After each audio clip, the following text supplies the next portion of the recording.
This week on the WVC, 10 people doing toasts is maybe not advisable. Never advisable. One really interesting shift over the past couple of years is that the booking window has completely changed. I combat imposter syndrome by learning as much as I possibly can. A dad will make me cry in a second. Like a dad, that's so weird, but like a dad showing appreciation for something that you've done.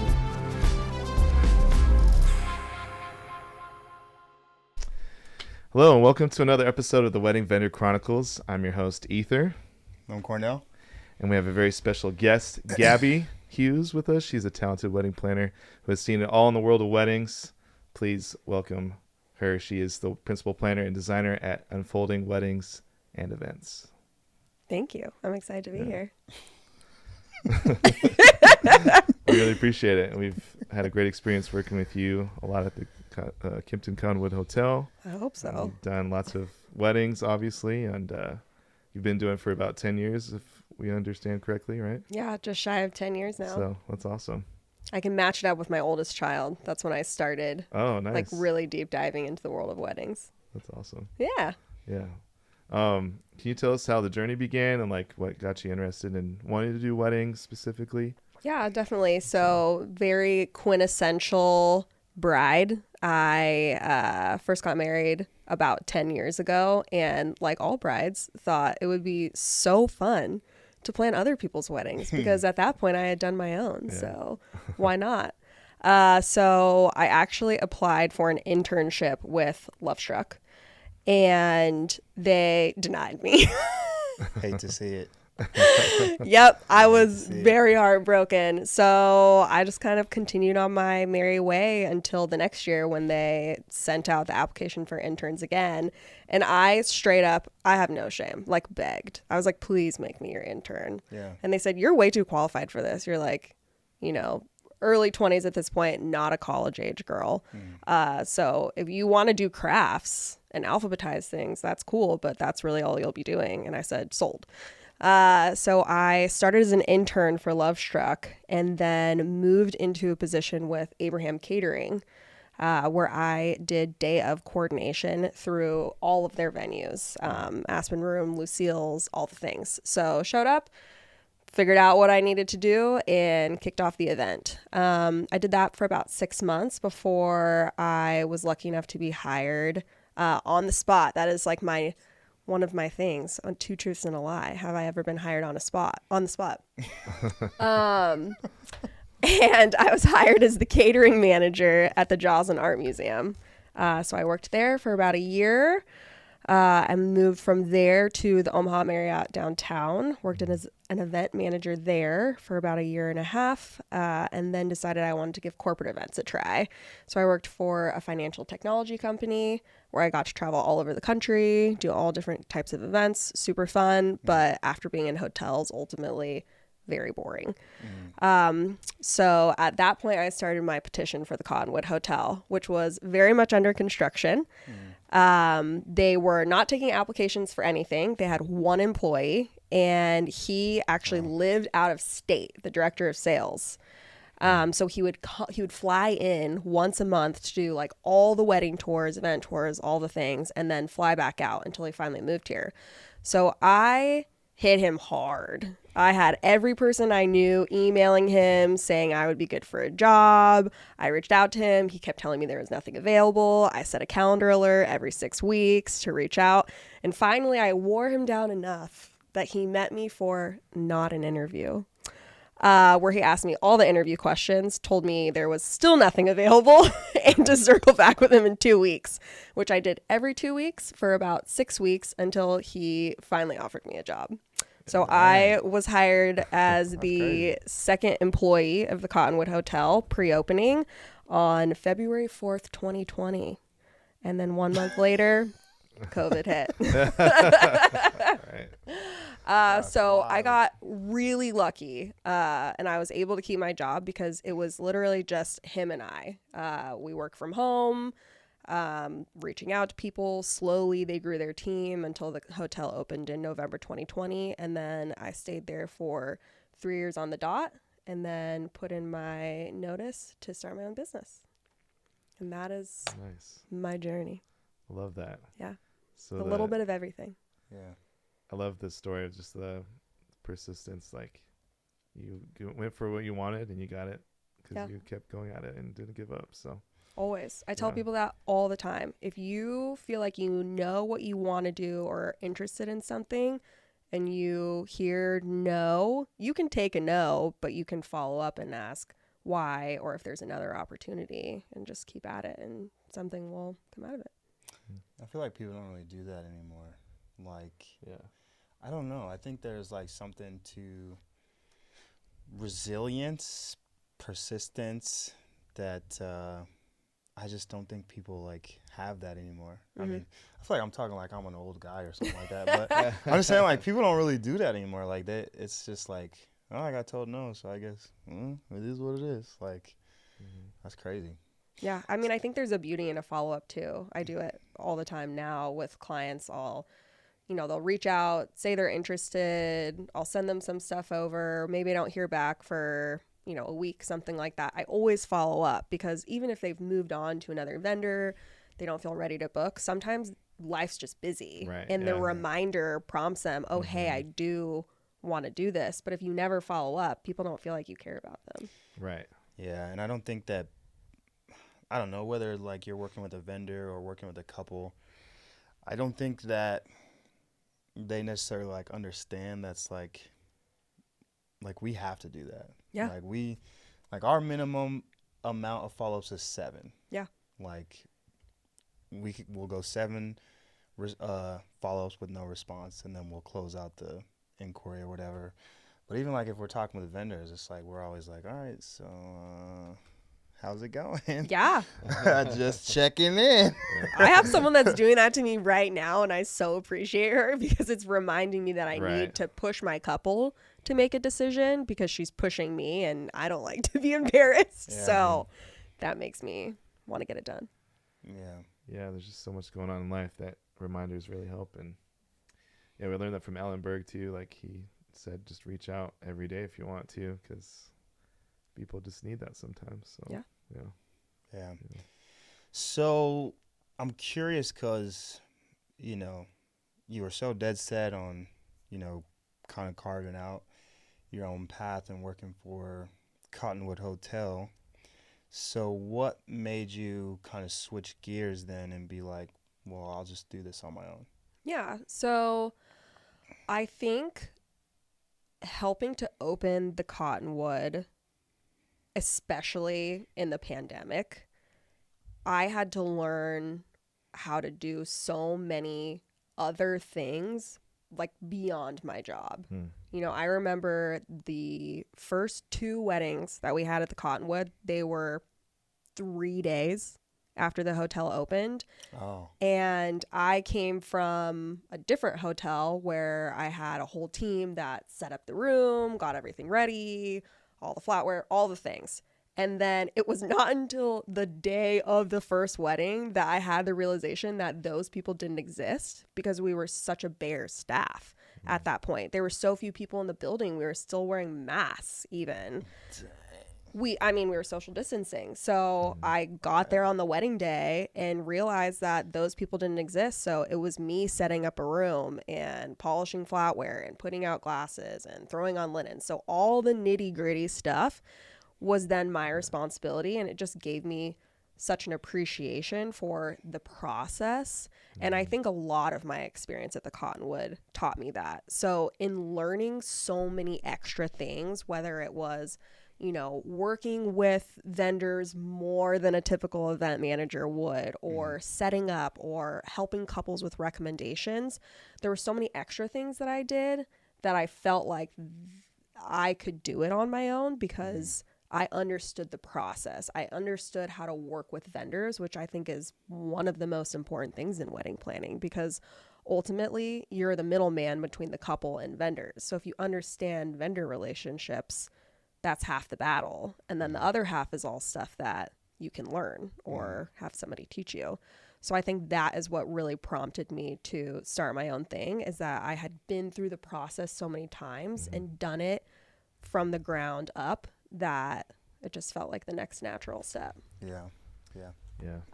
Yeah, when you learn all that stuff, you might as well do it. Yeah. Yeah. I think it's similar with our journey too. We doing so many weddings. We figured out we can do the band stuff, but there's all these other avenues too. So we want to explore those and see how we can navigate that in the wedding industry too. So Yeah, and also I think that like I don't know, like most of the like planners or other vendors we work with, like not saying like we're like, special, but we've done a lot of weddings. And Yeah. so like we've had to be involved in like all of those planning aspects as well. So it's like I just feel like sometimes planners don't like realize that, like when we're saying stuff like, oh yeah, we like be aware of this or be aware of that. They're just like, oh, you guys don't know anything. You're just the band. Like, and we're like, no, we've been around for, a minute. So Having an educated vendor on just weddings or events in general is huge because it is nothing but an asset during the planning process.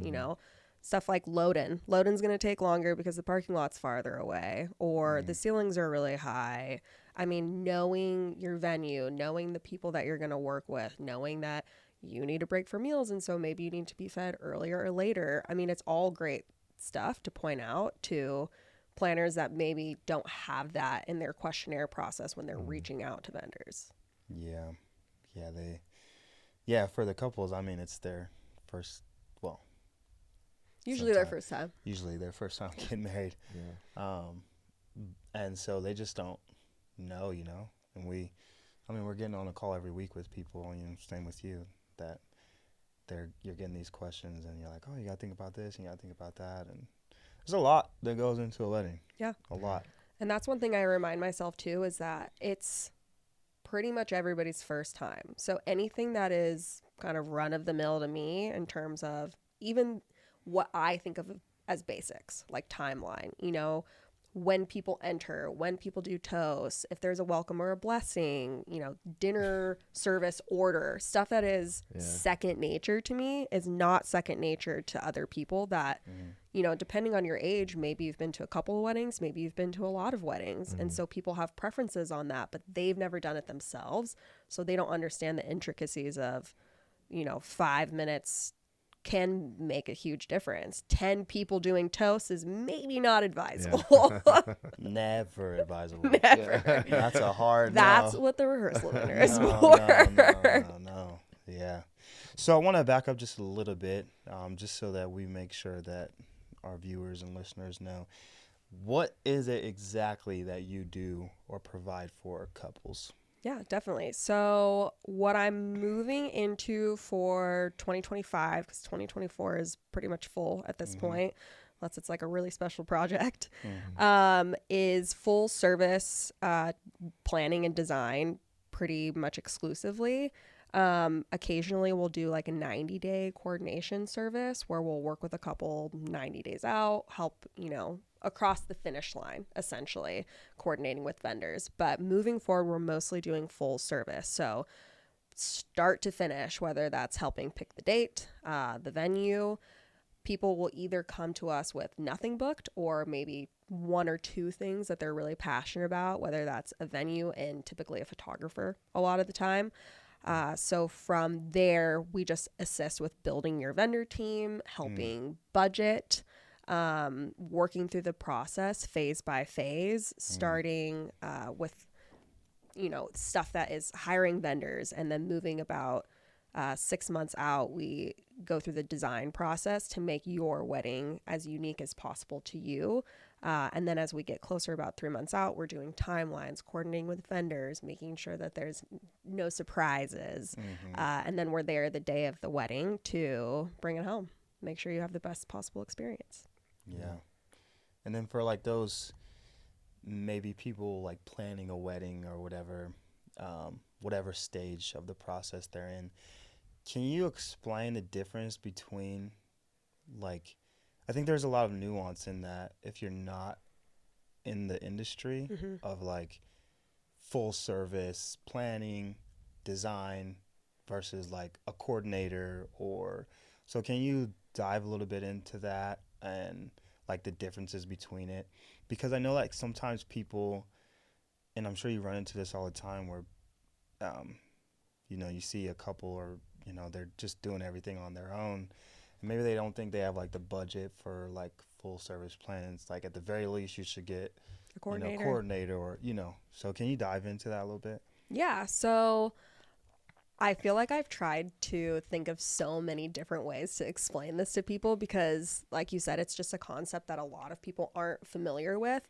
So at the very base of everything is, say, a day of coordinator, which in all technicality, a day of coordinator does not exist. It's usually like a 30-day out service because your coordinator should always know what's going on. You never want that person to walk in and not know any information because every vendor is asking that person questions, and if you're not prepared, it's not going to go well. So 30 days is what I would say should be a minimum for a coordinator.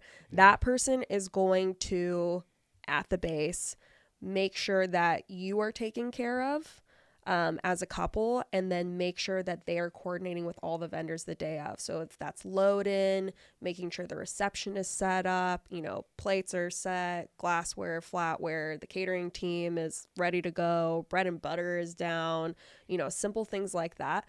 A lot of it comes down to setup because ultimately you don't want your friends or family having to show up 6 hours before the wedding to set up your reception. Linens, place cards, favors. It's just not something that you want to ask people to do because you want them to enjoy the experience. So a coordinator is the person that's going to take care of all of that stuff and make sure that the day is moving along. That's one thing that I've really noticed about a wedding that does not have a coordinator versus a wedding that does, is that there's no one running your timeline. A lot of the time that ends up being the band or the DJ who's pushing things along, saying it's time for toast, it's time for the cake cutting, the first dance. But ultimately, that's not your job. It's just something that falls on you because there's nobody else to do it. So coordinator takes that off of your vendor team and you and helps structure the day and make sure it stays organized. So everybody should have a coordinator. It just makes things easier. There's a difference between a 30-day service and a 90-day service. 90 is something that we offer. You start 3 months out. We contact all of your vendors. We build a very full timeline. We make sure that, whatever you have planned for the design is going to fit. If you realize all of a sudden that you have to have all flameless candles and that's not something that anybody has asked, that's a pretty big change. So a 90-day coordinator makes sure everything is kosher, essentially. Then there's something called partial planning. The difference I would say between partial planning and full service planning is 2 people driving a car and one is the passenger and one is driving the car. Partial service is the passenger. So they're maybe saying, hey, there's a stoplight coming up. Ooh. You should be aware of that. But ultimately, the driver is making the decisions. The driver is deciding where to go, where the partial planner, the passenger, is just advising on the situation. So making sure that everything works properly and still reaching out to your vendors and saying, hey, this is coming up. They just are there to support you. A full service planner is the driver. The driver is making all the decisions, not you have to book this person or you have to do this, but saying, hey, I know where we're going. Like I've mapped this all out. I'm going to choose the direction and maybe give you options of things, but ultimately I know the way and I'm going to show you that. Right. So I think those are the 2 main differences of somebody assisting you and somebody like really leading the process. It's a good breakdown. Yeah. I talk about this a lot. So I'm curious. So there's the 30-day versus 90-day. Obviously, the 90-day is going to be much more immersive and more organized, I think. Do you see couples very often like trying to wait to the very last minute? Is that like super often, or do you feel like you're fighting that at all? Or I would say I find that 3-month mark or the 90-day is where people start to panic because there are a lot of decisions that need to be made and there are a lot of people you need to touch base with. So, that's when your venue starts asking for floor plans or your estimated guest count. making sure that you have your meal choices in. You know, vendors sometimes at that point are starting to say, hey, how many tables do you think you're going to have for floral? So all of a sudden it's a lot of people reaching out to you at the same time, and it just gets really overwhelming. So that's when I see a lot of people saying, hey, I need this service, or even a little bit before that, and we come in to lead the rest of the process. Occasionally I will say somebody says that they need like a 30-day service because they feel really confident that they have it all handled, and then they'd really just want somebody there the day of. Clearly I would opt for a 90-day service because it gives your coordinator a little bit more control of the situation and helps you prepare for anything that may come up last minute. But at minimum, a 30-day coordinator is going to be able to run your timeline the day of and make sure that your friends and family aren't setting up your wedding. Yeah. Yeah, because with us, sometimes we see people reaching out like the month before, asking. Yeah, Like, like we have the band. I will say that one really interesting shift over the past couple of years is that the booking window has completely changed. Yeah. I would say pre-COVID, you were booking weddings 12 to 18 months out, like very solidly. Now, I feel like the booking window could be as short as 6 months. I would say the sweet spot is maybe 9 to 12 months is when I'm getting people that are reaching out. I mean, recently I've booked, I would say 3 weddings that are getting married this year and have gotten engaged semi-recently, but haven't started planning, but know they want to get married this year. Yeah. So instead of waiting till next summer, they just say, let's get it done now. Yeah. Which I think is a really interesting shift. Yeah, we just had a call with a couple last night, and they got engaged last week, and they're getting married in September. Yeah. Yeah. Yeah. It's like 6 months away, pretty much. Yeah. I talked to a bride today that has been engaged for 7 months and has 0 planning done, but does want to get married this year. And that's all she knows. No location, no date, really no anything. But I think for a little bit younger generation, it's kind of this mindset of everything will work out, and they're a little bit less stressed than millennials. Yeah. You know, I find myself as somebody that's a pre-planner and organizer, whereas Gen Z is kind of all figured out. Yeah. Honestly. It'll be fine. Yeah. We'll get there eventually. Totally, though. Yeah, I guess I didn't even realize, though, also, like, looking back at stuff, you know, when you're talking about how, like, emceeing and everything, or, like, moving the timeline along, I feel like we kind of just fell into that, because I don't, like, we didn't... Yeah. You know what I'm saying? Like, I think we just, not like it was, like, expected of us, but I think we, like, showed up at the beginning at so many weddings, and we were just like, we don't really know what's going on. So then we were just like, nah, we're not. It always falls on someone, and it's either band or DJ or photographer or a combination of the two. Like, you guys are working together to say, okay, what's supposed to be happening next, because somebody has to make sure it happens.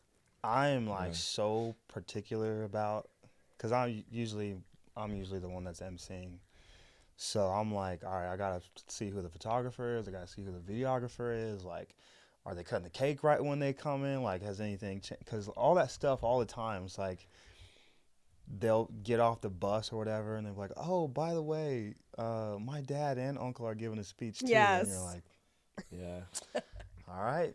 And then you always have to remember there's going to be moments where they're going to want to go off the timeline because just something special is happening. Oh, yeah, we forgot. We're doing sunset So you want to have that pictures. good balance. You kinda Always wanna- build in sunset pictures to the timeline, whether they take it or not. Yeah, so it's always kind of knowing that balance of like, all right, that's fine. You can do this because this is your day. You want it to be special and not miss that moment, but also want to move things along. Yep. I mean, yeah, at the end of the day, I mean, it always works out. Yeah, it like, does. there's never a time where, I mean, there are times when you're, like, moving the timeline along, and you're like, I don't think that's going to be a good idea. I think we should just get to this. But, I mean, at the end of the day, like, all the vendors that are there, they want to put on something, you know, memorable and spectacular for the couple. And you know, you have to find that balance of working, because it's usually like the photographer or videographer that they're always like, can I just have like 20 more minutes? And you're like, sure, we're just 45 minutes behind, but Yeah. 20 minutes is cool. you go for it. Not a problem at all. The sun is looking really good right now, so you got it. Yeah. No problem. I'll just go in there and stall. Again, we're a 90-day coordinator comes in handy. Or a planner. Yeah. So you switched over from doing like the corporate stuff and, you know, launching your own business, and things are up and running and everything. And I think that the experience that you've had, as far as I plan my own wedding, so like, let me just go ahead and do this on my own, is very similar to people outside of the wedding industry that see the posts on Instagram, on TikTok, and they're like, oh my gosh, that looks so fun. Like, I could do that. Like, and I don't think they have a full understanding of like all of the challenges that you face as, you're not just a wedding vendor, right? You're a business owner. And so can you talk a little bit about some of the challenges that you've faced, or some of the things that you've had to learn really quickly on the fly, you know, owning your business? Yeah, I think it's a lot of nitty gritty stuff, but beyond this looks fun and pretty, at the end of the day, you are a business and you need things like insurance, you know, credibility. You can't just like start up one day and then, you know, a sign falls over on someone and who's liable for that? You know, there's crazy stuff that happens at weddings that all of a sudden, like, who's, you know, in charge? I think some of the challenges that I faced are really in terms of how to book people, how to talk to people about pricing, because nobody really likes to talk about money. And when you're trying to say like, hey, me as a person, like, I'm valuable and I'm worth it, and explaining the value behind what you're doing, that is actually a really big challenge, because it's not a product that you can see right away. Like, you can see a venue and you know what you're getting. You can taste food and you know what you're getting. But understanding the process that is wedding planning is something that's hard to see. And so that's what makes it harder to sell. You know, fun things like taxes, or one thing that I think is really interesting, I don't know about you guys, but going from working for corporate to working for myself is allowing myself a break. Because I think as people who own our own businesses, we all of a sudden really don't have hours. So, you know, even last night I worked till probably 11:30 p.m. just because I was on a roll and time flew by. You know, corporate is very 9 to 5. For events, not so much, but you have an expectation that you're working Monday to Friday and you show up to a place and people know that you're there. For a business owner that, you know, for me, works from home, like, I'm responsible for myself, organizing my time and my hours, making sure people know when I'm available. So making sure people know I'm available, but also giving myself time to relax. So like recently I took my son to San Diego for his birthday, and I just let everybody know 2 months in advance that I was going to be out of office. I wasn't going to be responding to emails because I just needed time to spend with my family. Same thing for birthdays, anniversaries, basketball games. You know, it's okay to give yourself a break and not be on 24/7 because you don't have 10 other people on your team to rely on necessarily. So that's been a huge adjustment from going to corporate to just me, kind of. Yeah, that's always a challenge, especially with having a family. And it's good to remind yourself to take a break, because especially in the wedding industry, there's just so many couples, so many follow-ups to do, so many inquiries to handle, so many things to plan out. So I'm kind of more interested too, like how, because obviously you took time to spend with your family, and I want to know more about the challenges with like having kids and working at home, and like how does that work for you, and how do you balance that with your family when you're not able to go to San Diego for the trip? Like what's kind of like the regular week look like with that? Yeah, so it's been interesting because I think that going from corporate to owning my own business is like the best thing that I could have done for my family, because it makes me available to things like Valentine's Day parties or, basketball practice, because I don't have, my company expecting me to be somewhere at a certain time. Being on my own has given me more flexibility to be there for those things. And it's also, I think, a really unique opportunity for my kids to see that there's not one way to work. I think we grow up watching our parents and thinking, this is work, or this is how work goes. And you just see other people that model that behavior. And being a business owner is so unique that I love the opportunity to show them that, yeah, I work from home and that's a great opportunity for me, but they've also been to the Cottonwood, they've been to the Marriott, they've been to a bunch of other places I've worked and asked about people's jobs and what they do.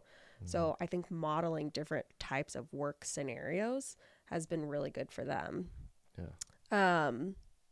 Hopefully that answers that question. Well, that's great, because then that sets them up for success in the future. And my oldest son is so cute. Like, he thinks that being a business owner is so cool. Yeah. Like, he thinks it's the coolest thing. He asked me to come to career day. He said, don't say you're a wedding planner. Say that you're a business owner. That's awesome. Which I thought was really cute. And like, when I ask him what he wants to be when he grows up, he just says a business owner. And I think that opens up just this world of possibilities for him. Like, it means nothing and kind of everything at the same time, that he just wants to be able to do his own thing. And whether he does it or not, I'm glad that he knows that that's a possibility. Yeah, I think we see that changing a lot nowadays. And I mean, I personally, I don't want my kids to go to college unless that's what they, if they're like, I want to be a doctor, go ahead, go off with a college 4-year degree, then go off and go to med school, but everything else, like, either go to trade school or take some time between high school. And because, we're just like, oh, you go to high school and go to college, and then like I would have never thought I'd be doing what I'm doing, And I think as far as like, that independence and being able to say like, oh, I own a business, or, I work for myself, like there's that freedom in that, right? And when it comes to the family, I think it's a double-edged sword, right? Because I try to make myself available for like doctor's appointments. I don't care if it's just a checkup, like everything. And I can do that, because I'm, working at home. Yeah. And then like most of my son's basketball games are in the morning on a Saturday, and then, I have to get out of there and get to the wedding. But yeah, everything's changing for these kids. So I think it's really interesting, the shift that Gen Z and Gen A are going through. Gen Alpha. I don't think it's Gen what they're A. calling it now. Gen Alpha. That is the Too newest many, one. I know I'm learning so much on a regular basis. It's crazy. But I think that is a really interesting shift that they're going to. I feel like millennials are the last generation that has an expectation that you go to college. I think that us as millennials raising children are seeing something so different. Our parents working for a company for 20, 30 years, staying there the entire time, whether they like it or a lot of the time when they don't, and just, kind of slogging it out because that's the expectation of the workforce. I think we're much different because we're saying, okay, well, we would like to be passionate about what we're doing, so we're not going to stay somewhere that doesn't value us.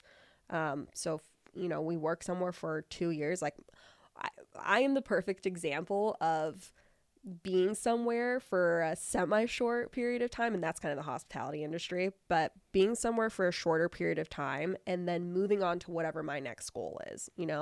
I wanted to be in catering. I wanted to be a catering manager, and then I really wanted to work for a hotel. Like, I just really wanted to, and then I really wanted to try corporate because I wanted to see what everything was like, and ultimately I went back to hotels and then to weddings.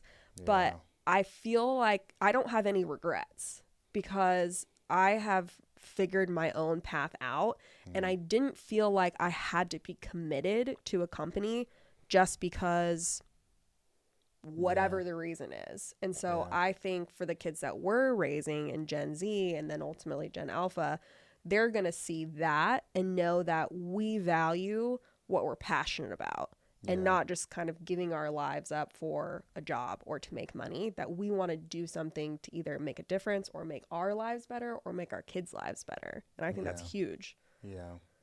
And it's crazy because there's certain like aspects of, you know, what we saw our parents doing and things like that. Like we were talking about earlier, you know, like persistence and resiliency, like those, like if there's anything I can, you know, pass on to my son and my daughter, it'd be like those two things. Like anytime something, you know, like my son will fall down or something, I'm like, all right, man, like get up, like you're fine, dude. Like, and those traits, as you just laid out, you know, if we can like find a way to like merge them, you know, together. You don't have to stay at this company for 20 years or, you know, you don't have to go to college, but like you gotta be able to find something and like stick through it, face rejection. Like rejection is a great thing, you know. I can speak on that personally just because I've been rejected so many times in my life. So it's a great way to learn a lot of things. Oh yeah, it's amazing. Yeah, it's a great teacher. So it's interesting because this generational shift that we're talking about, the way I feel like it translates to like weddings in the event industry specifically, is that I'm seeing a huge shift in couples that are moving away from traditional aspects of weddings, you know, cake cutting, really simple one, you know. I feel like a trend used to be you come in, you do the cake cutting, you have a huge cake, it's a whole spectacle. I would say at minimum 50% of the couples I have now want to do a private cake cutting, or it's just a small cutting cake and they want it to be more private than anything else, or private in that their parents are included, but they don't want it to be a thing. You know, same with spotlight dances, you know. They don't feel like a spotlight dance is necessary, or the way you move into dancing, or how many toasts you do. So they're kind of bucking the tradition and saying like, hey, I want my wedding to be earlier in the day because ultimately I want to have like an after party at this bar that we used to hang out in college, you know? So I find that really interesting too. It's they're just pushing away from everything that was before us and saying like, we just want to do our own thing the way that we want to do it. Yeah, I remember a wedding just like that. It was probably 2 or 3 years ago. We started at 11 a.m. in the morning, and I think the band only played for like an hour and a half, and they were like just ready to go and just spend time, just together. The two of them. Yeah. And that was awesome because I think they really knew what they wanted, and that was great for them because they were ready to go and just enjoy the time with themselves. And so it's always different for everybody, and that's good that people can do that the way they want to. We don't see bouquet tosses really anymore. No. That's just almost one of the things we don't really ask about because it's like we kind of feel like we already know the answer. Yeah. And I don't ask about it either. Right. Yeah. But yeah, there's just so many things that are changing for sure, like you mentioned. Yeah. Yeah. It's really interesting to see that. Yeah. I was talking to a couple yesterday for their like timeline meeting, and I was asking about the cake cutting, and they're like, I don't think we're gonna have a cake. And I was like, all right, sounds good. It's happening a lot this year. Either no cake or just a small cake, like for the tradition of it, because it's something their parents really want them to do. I'm finding a lot of couples butting heads with their parents because of the way that they want to do things and the tradition versus not tradition. I have one bride that I love. She's totally taken a stance on, I don't want to meet anyone at my wedding. Like, I have to have met you before and know you. Even if you're somebody's plus one, like, I have to have met your significant other if you're going to come to the wedding, because I don't want to spend the time meeting people. Right.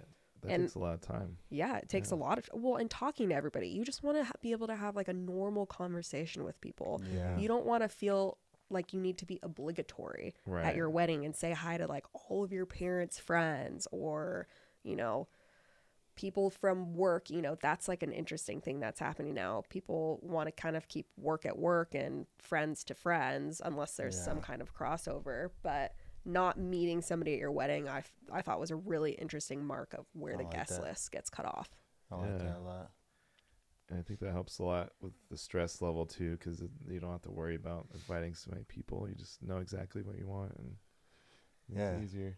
It's always so sad too, because like we have those couples that we work with that they're just so like nice and caring, and then it's like we'll do like 2 sets and we won't see them on the dance floor at all because they like have to go say hi to so many people, like and it's just like, man, just forget about them. Like, you know, they can say hi to you on the dance floor, like, you know,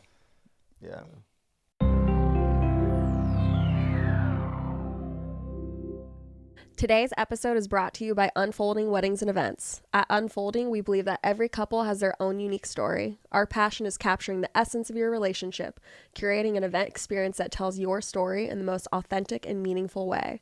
From the first moment we meet to the final farewell of your wedding day, Unfolding is committed to bringing your vision to life with charm and creativity. We embrace the challenge of telling your story your way in a manner that's not just memorable, but also profoundly meaningful. If this sounds like you, go to unfoldingevents.co to learn more. Anyways, a little of a tangent over there. But, this was something that you had mentioned kind of off camera before. But, like, in talking about, like, some of those challenges and everything that you deal with as a business owner, you know, the pricing, and one of those things is such like a buzzword right now, or I guess has been for a while, is that imposter syndrome. And you know what that's like, how do you deal with that? And so if you wouldn't mind kind of talking about that, maybe you've experienced it, maybe you haven't, how have you dealt with it? So the way I talk myself through imposter syndrome, because I think the way that I face that is I've been in the wedding industry for almost 10 years now, but I've only been a wedding planner since 2022. So some people look at that as inexperience. When they say, how long have you been doing this? It's like, okay, how long have I been doing what? Like planning weddings or been in the wedding industry? Because those are 2 totally different things. So while sometimes I get imposter syndrome because I don't feel like I have put in enough time as a wedding planner yet, what mark is enough? I'm not really sure. I just really walk myself through the amount of experience I have and the journey that I've taken to get that experience. You know, like we already said, from intern for a wedding planner to catering to hotels to corporate, and how all of that has instilled so many different valuable pieces of knowledge. You know, whether that's doing an event not even in Nebraska, or, you know, the setup process. I've never worked with a band. I'm going to have to shadow you guys. I mean, I've worked with a band, but I'm going to have to shadow you guys one day. I find a lot of value in understanding every single piece of the puzzle. So I combat imposter syndrome by learning as much as I possibly can. I recently did like a full invitation suite design for one of my couples that is very chill, and I love them so much because they really just handed over the reins to me. But I designed their entire invitation suite. I got it printed through a printer myself. I did all of the packaging for it just so I understood that process from a stationer's perspective. What is it exactly the same? No, that's why there's professionals, but I wanted to understand the process so I knew why it took time on their side. You know, same with shipping for dresses or doing floral, like how that's ordered. All of that is such valuable information that if I can learn about it and present that as experience that I have, that's the way that I get over imposter syndrome, because I've learned about it. I have taken the time to get the experience, and I can pass that value along to you. Yeah, that's valuable as a wedding planner too, because when you work with other vendors that are doing that, you know exactly when you should be talking to them, and giving them the right amount of time to prepare and letting the couples know, like, hey, this is your florist. They're probably going to need, you know, because we were just talking about with Sydney. Yeah. There's just so much involved with flowers that we had no idea about. And that getting them, like, the way she does it, she gets, like, a specific amount that she orders, and then she goes directly to Southwest Airlines and, like, gets them, like, pretty much straight off the plane. Yeah. It's crazy. And you don't even know that florists do all of that stuff, or take all this time to, like, pick flowers out, where it gets shipped from, you know, who doesn't provide this anymore, what's out of season. Like, there are so many components that go into that. Some flowers come dead or damaged or whatever, so you have to order X% more, and then it's just creating them.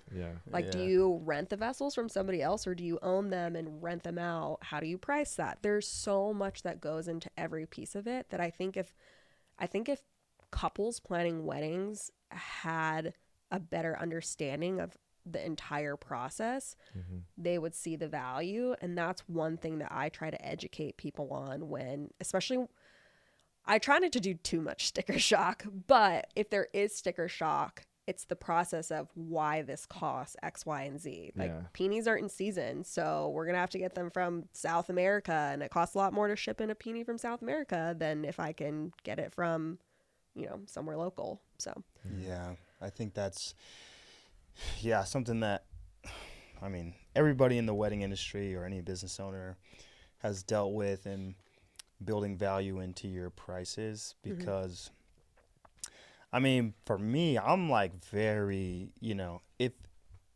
it's something that we have to do, like any amount of work that we have to do, then, like, you have to pay for it. Like, we got set up another set of speakers for a ceremony. Like, yeah, we're right there, but it's an extra thing of work that we have to do.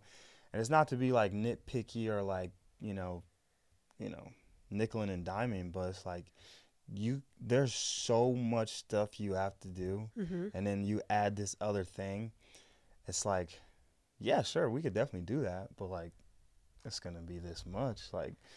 And I think for the couples, and I'm sure you've run into this before, they're kind of just like, oh, can you do this? Like, it shouldn't be a problem, right? Like, you can get this done, right? And you're like, well, I mean, yeah, we could do it, but it's going to be an extra, you know, 20 grand. I actually have that built into my contract, so I can refer back to it. And so I can say, yes, I would be happy to design your invitations, but that's not part of the package that you selected. So based on my contract, that's going to be X amount per hour that it's going to take to design those. Would you like to move forward with that? Yeah. So I think anytime you can refer back to something specific, it gives you authority in, like, a good way on the situation, where you can just point to it and say, hey, this is something that we agreed on already. And I think then it takes the emotion out of it when you can point to something specific, because weddings in and of themselves are so emotional, and especially costs associated with weddings sometimes get really emotional. So when you can point to something specific and say, this is kind of what we agreed on. If you'd like me to do this extra thing, this is what the cost is. Yeah. Yeah, we actually just dealt with that not too long ago with something with the photo booth. They're like, oh, we want to do this, this, and this, and this. And we're like, that's great. Yeah, we can definitely do that. Not a problem at all. But this is the package you got. Yeah. So, I think that's great for, you know, vendors to know that too. Because I think a lot of times vendors just, they're like, all right, I'll do it. And then they don't charge them for it. And I hate seeing that for other vendors, because it's like, you're doing more work. So, you know, get paid for it. Like, oh, they asked me to go, like, they were going to do it here, but now they have me doing it over here, which is another 45-minute drive. So I'm like, yeah, you got to get paid for that. Like, you can't just go and do it, you know? And I will say, sometimes when it, you know, whatever the ask is, if it's going to significantly benefit me in some way, not to, like, sound sketchy, but if it's going to benefit me in some way, because it's going to, like, look cooler or it's going to give a better guest experience. There are some times when I'll say like, I'm not going to worry about this specifically. It's such a fine line though. There's a fine line between doing it because you feel like you should and doing it because it benefits you and another person. So yeah, of course, sometimes I'll go that extra mile and not charge for it, but it has to be something that I feel like is mutually beneficial for the client and I, if I'm going to do it with no extra charge. Yeah. I think that it's so hard to know. Like every time you're, maybe not for a couple so much, but a lot of times I guess for us when we're dealing with corporate events or, it's like you're just rolling the dice. Like you're just having the expectation that the right people are going to be there, and that's going to lead to more inquiries, right? Which we then turn around and book. It's like, I mean, we've had to go both ways. Yep. We're like, dang, we're so glad we did that because then it led to this, this, and this. Yeah. And now we have this recurring thing. But there's also been times where like, oh, man, that was definitely not worth it. It's a lot of Or there's work. also been times when we're trying to walk the line. Like, we got this inquiry to do, like the huge, like, volleyball day, Nebraska volleyball day. And we are branded as like we're a wedding band. Like we don't do like the bars and like all this stuff. And we had just gotten done doing like 3 concert series things, and we got the inquiry and they're like, "Hey, will you play like the tailgate for this volleyball thing?" And we're like, "Man, like it's not really our price." Like, and we just like were going back and forth on it for so long, and then we finally were like, "Man, let's just do it." Yeah. And then we reached back out to them and they're like, "Oh, sorry, we found somebody else," and we're like, oh, okay, like no big deal. And then we actually, him and I, we went to a movie, and I was seeing all the posts on Instagram of like the volleyball day, like the attendance and everything, and I was like, wait a second, I'm like, was this the thing they were asking us to play for? I was sick to my stomach. I was like, no way, this is the thing they're asking us. Sure enough, that was it. So. That always happens. Well, that doesn't always. It's like if I sit on something too long because I get in my head about it, like, do I want to do this because XYZ might not necessarily match up?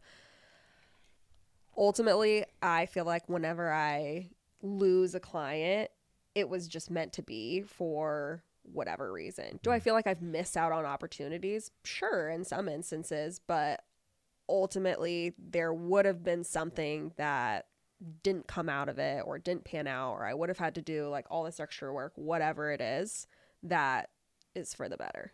Yeah. And it's a hard lesson to learn. It's just such a, like I said, I mean, you just go back and forth. Like, is this worth it? Like, I mean, and you have metrics, right, where you can say, if you're lucky, you can trace things back to like, oh, they saw us at this event, which exposed them to us, and then they booked us. But a lot of times you're just like really trying to piece the dots together. Like, was that really worth it? Well, we did have this happen, and then this happened, and then also this happened. So like, I guess it is worth it. Yeah. And it's just such a, I don't know how you feel, but for me, it's like we just had this conversation like 2 days ago, talking about an event. I was like, man, I just don't know. I don't know. Like, is it going to be good? Who knows? Yeah. Yeah. Or sometimes when you like discount something or you take something that you usually wouldn't. I had that situation last year where I did, again, I don't do a lot of 30-day coordination, but I agreed to do 30-day coordination for this couple. And then it turned out their other daughter was getting married. So then I got on board for that 30-day coordination, and then it turned out their son had something for this year, and now I'm booked for a whole weekend with them for this. So sometimes that one thing that you don't usually do does lead to a bunch of other things. Right. Other times you put in so much work and are so undervalued, and it does not feel worth it at the end of the day, but it is what it is, and it's just a learning lesson. Yeah, there's a lot of moments like that, and I was kind of want to shift gears and talk about that a little bit, because being a wedding planner, there's just so much involved in just being a wedding vendor in general, and being a business owner too. What is it that, like, you get to the moment of the end of the wedding, it's like midnight, and you're packing things up or making sure this person's ready to go with that, or making sure these vendors are ready to pack up their stuff. What makes it worth it for you when it comes to like your experience doing all the things for the weddings and stuff? It's always my couples and their families. Yeah. Always, hands down. Like, a dad will make me cry in a second. Like, a dad, that's so weird, but like a dad showing appreciation for something that you've done, especially when they've had no part in the planning process, that like sees that you were there that day and that you were like busting your butt doing whatever. Something as simple as like a thank you. I had a wedding that I put in so much work to, and it was one of those weddings that I was like, I don't know if I should have done this. This was just like a lot of extra whatever. And then like a dad thanked me in his toast, and like all of a sudden it just felt worth it. Yeah. You know, couples that I still talk to now, you know, someone will shoot me something on Instagram in a DM and say like, this made me think of you, or I don't know, there's so many little things that come up, like just being able at the end of a night to share the experience with this couple that you have spent months and sometimes like over a year working on something, and it's all culminated, and at the end they're like, I had the best day. That's what makes it worth it, is that they feel like they got to just be a part of their wedding and they didn't have to worry about anything. That's what makes it super special. Yeah. What do you think makes it worth it? Yeah, I love those moments, whether it's during the wedding, because sometimes during the toast they'll be like, yeah, we got this awesome band, we're so excited. It doesn't happen that much. It doesn't. Or sometimes it'll be like the opposite. It's like, oh yeah, we got this band, hopefully they'll be good. And they say that in the toast. I've never heard that, but I do love that. But yeah, those moments are golden, and then at the end of the night, a lot of times it's the parents or the couple, obviously too. When you hear from them, that just means a lot, because you made their day, and that's like the ultimate goal, was making sure it's what they wanted. So, what about? Yeah, I feel like, I don't know, I'm kind of twisted, man, because I just feel like I like when, I mean, 98% of the time the couple has heard us play already. And it's almost like they have to sell us to like their wedding guests, you know, because the guests come and they see, sometimes you have the reaction where the guests are coming in, they're like, oh wow, like they have a band, like, but sometimes you get it where the guests are walking in, they're like, oh, they got a band. Yeah. Like, Yeah. so I just love, because I'll see somebody and I can see their face and I'm like, all right, watch. I just wait for this first song, and then when I see their face change, that's when, not that I don't care about the couple and having a great time with the couple, but I just want, like, I don't know, like I said, I'm just kind of sick. Like, I just have such a, like one time we had a showcase, and these people that had never seen us, they were talking about this other band and like how good they were, and they're like, oh my gosh, we love them so much. And I just was like, so, like, I was like, he's a very competitive guy. I was like, all right. Me too. So. Not that, like, I mean, that's great that they like have, like, they love that band and they're good. And I was like, that's amazing. And not only that, in that same show that we were doing, there was another couple, and the bride, she was like, yeah, they weren't married yet, but she was like, he doesn't really like see the value in like a live band. Like, he just wants a DJ. And like, before we did that set, like, I just had this fire in my heart. I was like, man, you are gonna know. I'm gonna show you. You are gonna know, like, by the end of this. And like, we were in the middle of set, and I seen them like doing this, and I was like, yeah, I got you, bro. Yeah, that's what I think. That's what makes it worth it for me. I mean, I love talking to the moms and like the bride and groom, and they I think what makes it most worth it is the people that kind of stick with you, you know? Like, we have this couple, Brittany and Carter, and they are like A1 since day one. Like, anything we do, They support.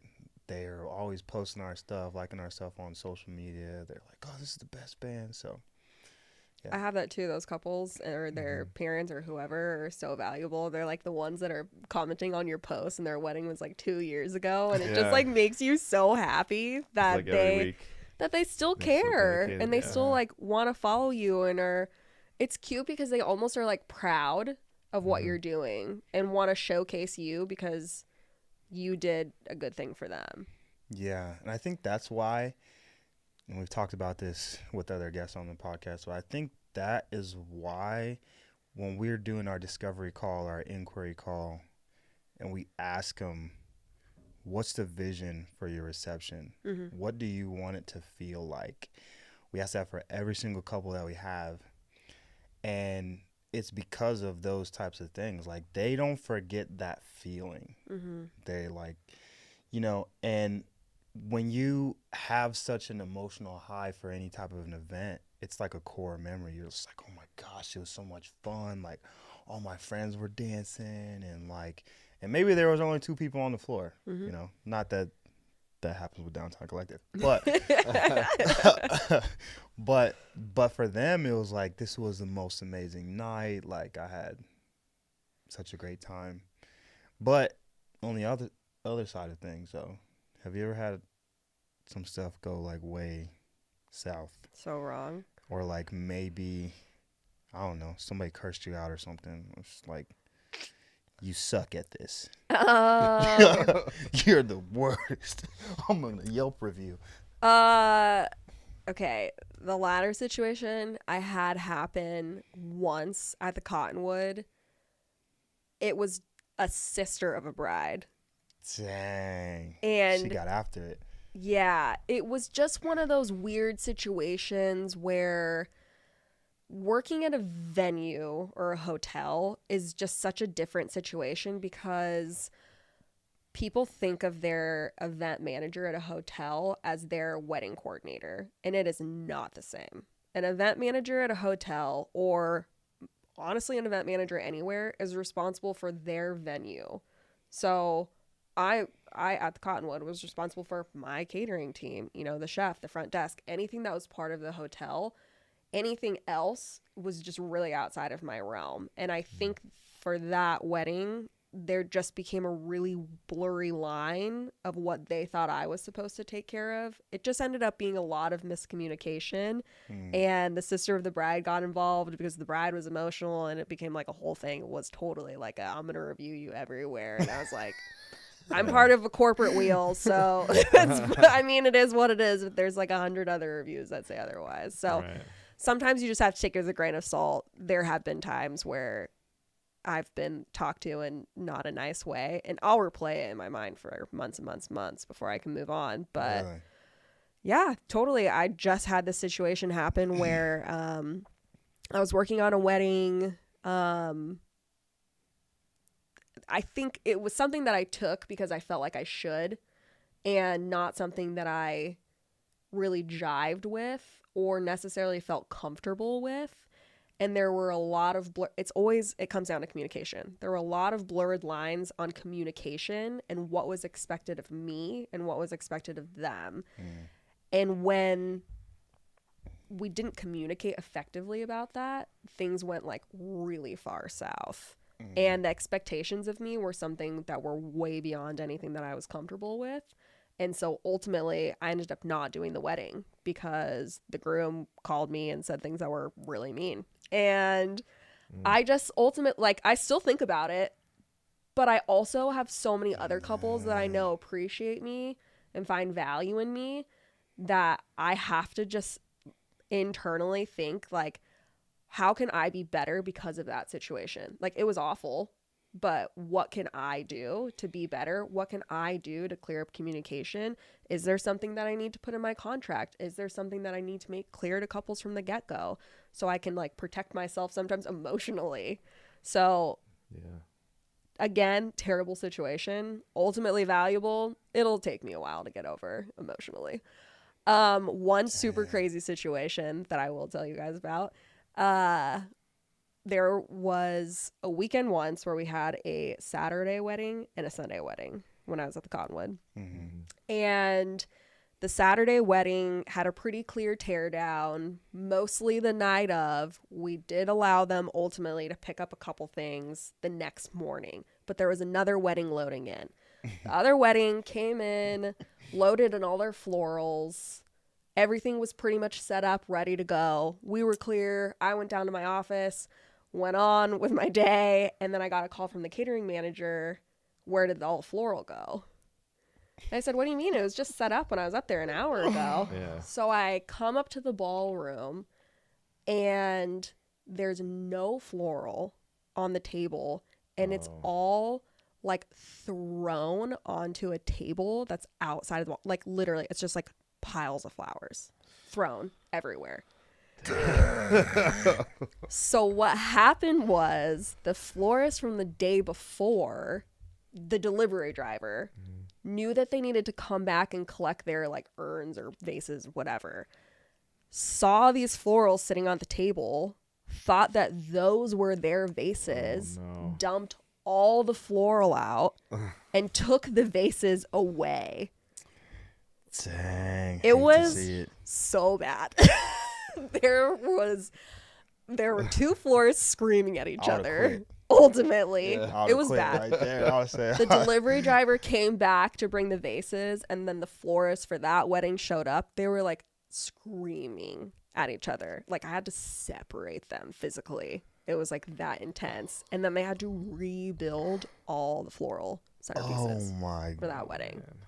So that was not a great start to a day. That is like probably my one like true horror story.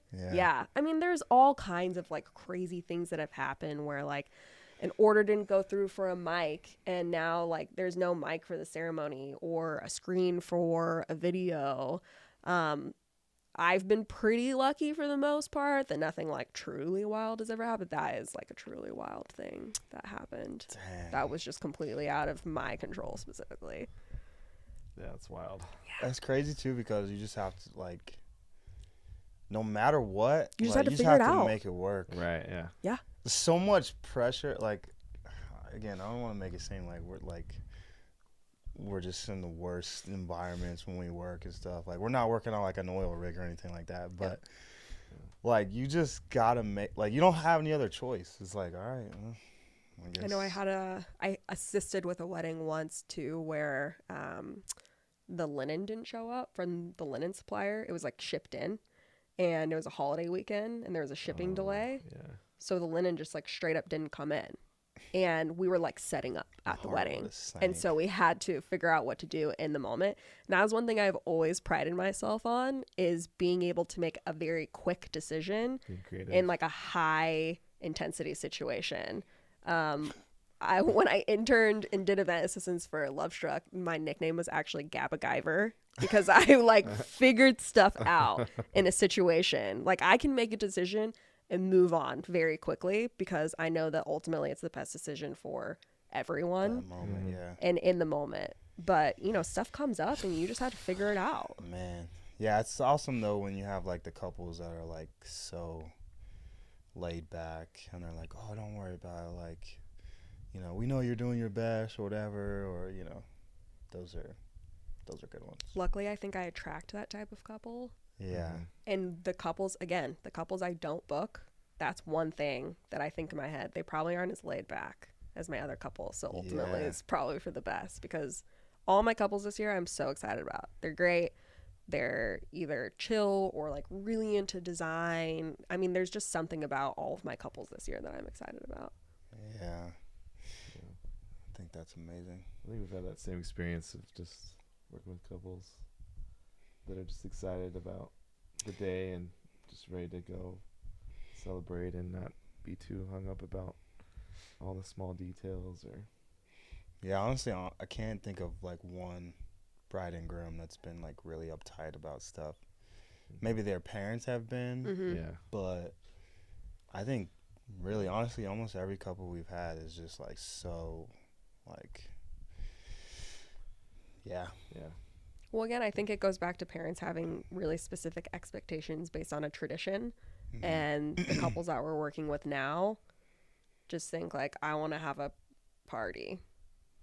Yeah. And I want my friends Right. and my family and myself to have an amazing experience. And I Yeah. just want to appreciate the day. And I don't necessarily want to do XYZ because somebody told me I had to. Just want to party. Yeah. Just want to party. Those are couples we love, man. We just let's party. I am interested to know this, and working as a planner and gathering all the vendors together.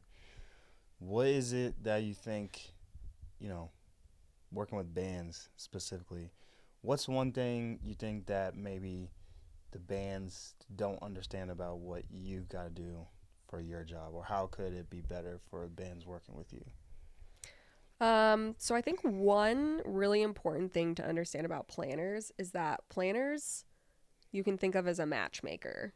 So we're matchmakers for our couples to their vendors. So I like to try to get to know a couple at the very minimum on a basic level to understand like what their vibe is. Like, are they a good fit for a band, or are they a good fit for a DJ? If they're a good fit for a band, what does the vibe of the band need to be? Like, is this going to be like all country line dancing, or is it going to be like top hits? So there's a lot that goes behind the decision making of which vendors to hire based on the personalities of the couple. And I think sometimes vendors in general get hung up on not getting referrals or getting to work with maybe a specific planner because they don't feel like, again, they're getting that referral, but it's just totally a matchmaking process. Think about like photos specifically. Some people like a light and airy vibe or a natural vibe or something dark and moody. It's not one size fits all. So you have to match the couple to the person that's going to deliver what they ultimately want. If somebody wants a band because they want people to get on the dance floor and, you know, dance to X, Y, and Z, I'm going to recommend a specific band based on the understanding that I have with that couple. So I think that's one thing that's really important to understand is it's not just, do you want a band or a DJ? Here's a band. It has to, you have to jive personalities and you have to match make that. Okay. Noted. Got it down. It's the same with planners too. Like, not every planner is perfect for every couple, especially in, you know, like Omaha specifically. I think that we have a unique set of wedding planners where, same with bands, same with florists, same with photographers, we all offer something different. You know, not all wedding planners one size fits all, because we all have very unique styles and personalities and things that we hone in on, whether it's design or organization or, you know, what we talk about in an inquiry call. We're all different in some way, and that's how you connect. It's like when you make friends. Yeah. You just want to like the same things they like. Yeah.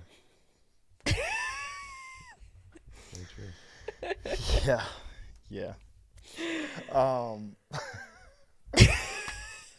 That is true. So lastly, I guess, you know, we always do research on people coming on the podcast, and I noticed on your website that you claim to, which is a pretty bold claim, I might add, that you have perfected the recipe for chocolate chip cookies. And I'm always very wary of this because the secret ingredient is usually like the same thing, like they just added some. Is it love? Or they do that. They're like, oh, I can't tell you. It's a secret ingredient. So I just want to know, like, from your mouth, what is it? How have you perfected the chocolate chip? Because I'm like a cookie connoisseur. Like, I know my cookies, like good cookies, bad cookies. I will tell you straight up. 100. So I want to know. I was so prepared for this question that I brought you guys freshly baked cookies. Oh, wow. Let's go. And they're in my bag. Wow. I baked them at 12:15 so they would come to you extra fresh. Okay. Wow. All right. You want us to try them on air? You should. They're in my bag. There's nothing else in I'm there. letting you know right now. I'm going to be real with you. Okay? Okay. Like I said, I'm a cookie connoisseur. Oh, I can't wait. This is how you feel about when you see that one person in the crowd You're like, I'm gonna turn you. That's your cookies, you I guys. guess I gotta literally eat Wow, my words, thank you huh? so much. Dang. All right, there you go, your fresh cookie. Oh, wow. snap. Okay. Thank you. Ooh, very moist. Yeah. Very chocolate. Oh yeah. I love this. Look at this. How they're. Ooh. Yeah, you gotta do it just like the commercials, you know. I told you I was prepared. Oh, so chocolatey. That's a secret ingredient. Honestly, there's so much chocolate in those. It's like not even imaginable. Wow.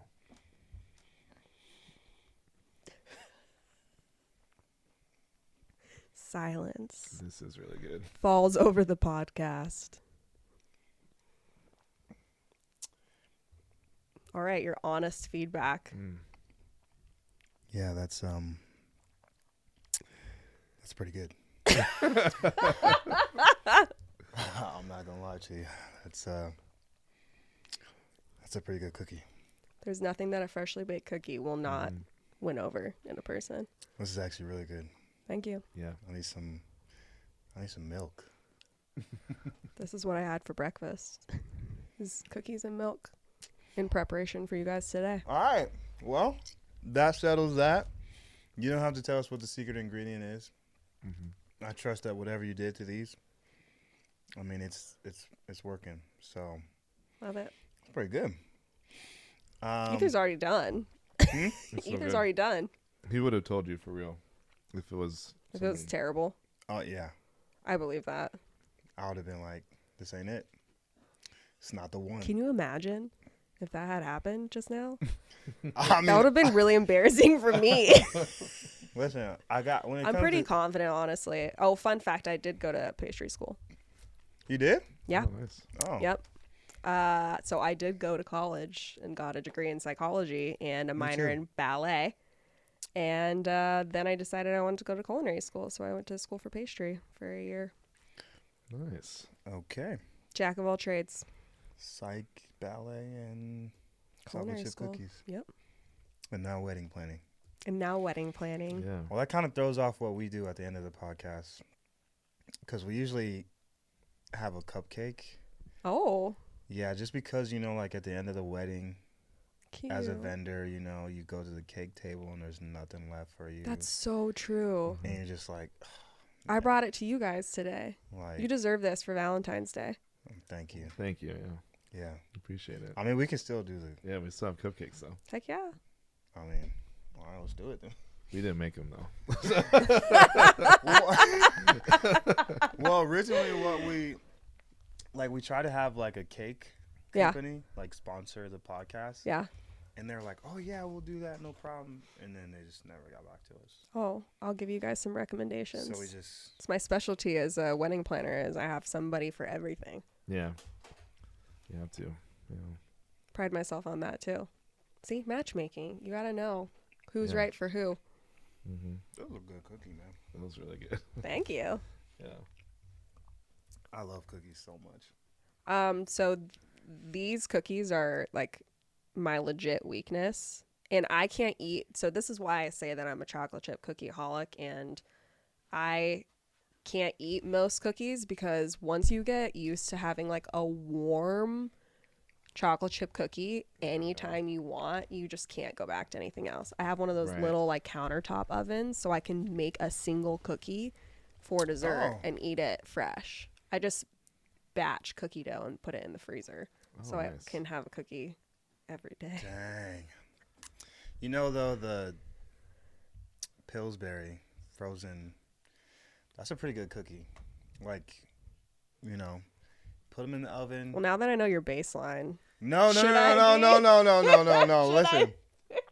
12 minutes. It says 12 to 15 minutes, but you got to do 12 exactly. so it's soft inside. And then you have to do that trick, when you pull them out of the oven and Yeah. you slam the pan down. So you can also do that with a spatula. Pat the top. Well, That's I what I mean, do. you pat all of them? No, I just got to drop the pan and it gets all of them. That's not my baseline. I'm just saying, for store-bought, those are pretty... I don't do store bought though. So this is our end of wedding cupcake because we never get cake from the cake Because table. we never, yeah. That's right. They don't care about the old wedding vendors. Okay, so I actually did have a band, not you, once, who like really ruined a dessert table. Oh, jeez. It was like all mini desserts. It was this beautiful display. A couple hadn't even seen it yet. Dang, you didn't even cheers. Band Oops. hit Sorry. it hard and ruined the dessert display. Cheers, my friend. Cheers. Cheers. Cheers. Mm. Thank you.